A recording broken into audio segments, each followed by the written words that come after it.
各位老假期嘅觀眾朋友，大家好。日前，執法機關喺長沙灣突擊搜查咗一間按摩院，拘捕2名女子，指佢哋涉嫌無牌經營同提供踩過界嘅按摩服務。新聞一出，唔少人都好好奇，聽落明明只係用足部提供面部護理同埋身體按摩，已經寫到明冇特殊服務，點解都會算係踩過界？到底犯咗咩法？其實好多人平時放工去鬆一鬆，根本唔會留意間店合唔合規。原來喺香港，同一個服務由同性定異性按，甚至按到身體邊個位置，喺法律上都有極嚴格嘅界線。大家千萬唔好以為要涉及特殊服務先叫踩過界。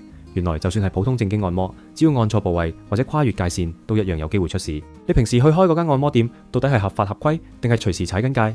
客人去放鬆，又可以點樣避免無辜踩坑？今集我哋就一齊嚟拆解。我哋即刻入正題。正式開始之前，先嚟一個廣告時間。男人去到某個年紀，工作忙、壓力大，又成日捱夜，有時狀態真係未必次次都咁穩定，所以親密關係入面有準備，真係會安心好多。今次介紹呢支荷蘭 Copaco XXL Cream 黃金乳霜，主打男士親密前外用保養。老小編自己都有事，每日沖涼後用大約5毫子份量，輕輕塗抹同按摩至吸收，用法簡單，質地幾易推開，唔發熱同埋吸收都幾自然。作為日常男士保養或者親密前準備都幾方便。連續用咗1個月左右，自己多咗一個保養習慣。最明顯感覺就係發現勤力保養係真係有分別嘅。推薦俾咁多位，每日使用做足護理，喚醒細胞，提升活力，仲要關頭就冇咁尷尬，重拾自信魅力，關係自然 up。而家 HKTV Mall 同 Foodpanda Mart 都有售，第一次可以先試一支，用到1個月左右。如果想認真保養，可以考慮3支裝，3個月一個完整保養週期。而家仲有3支優惠，有興趣就去 HKTV Mall 揾揾。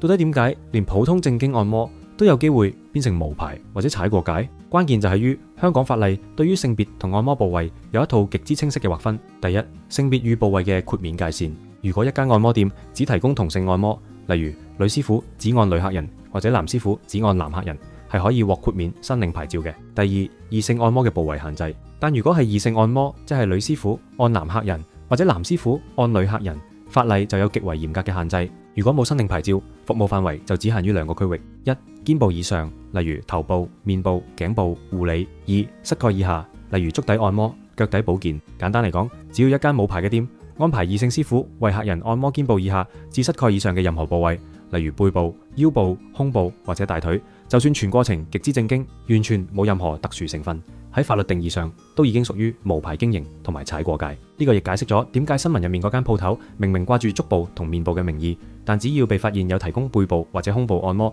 就會立刻觸犯法例。既然只要異性按肩下膝上就要牌，咁點解咁多鋪頭寧願無牌踩界都唔去考個牌呢？因為喺香港要申請一個正式嘅按摩院牌照，門檻同要求其實極之嚴格。執法部門同牌照局對持牌按摩院嘅環境設計有一系列好清晰嘅規定，例如一、房間透明度，按摩房嘅門口或者牆壁通常需要設有一定面積嘅透明玻璃，等外面可以一眼睇到入面嘅情況。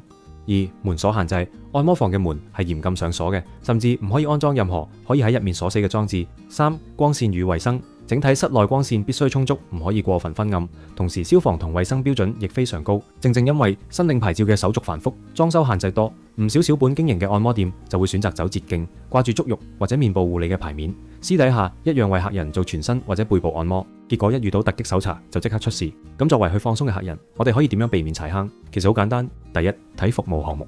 如果係無牌嘅足浴店，佢哋理論上只可以提供頭、面部或者膝蓋以下嘅服務，即係腳底按摩。第二，睇房間環境。如果一間店安排異性為你做全身按摩，但環境完全唔符合上述嘅基本規範，例如極度隱蔽、門能鎖死等，咁就要留心間店隨時屬於無牌經營。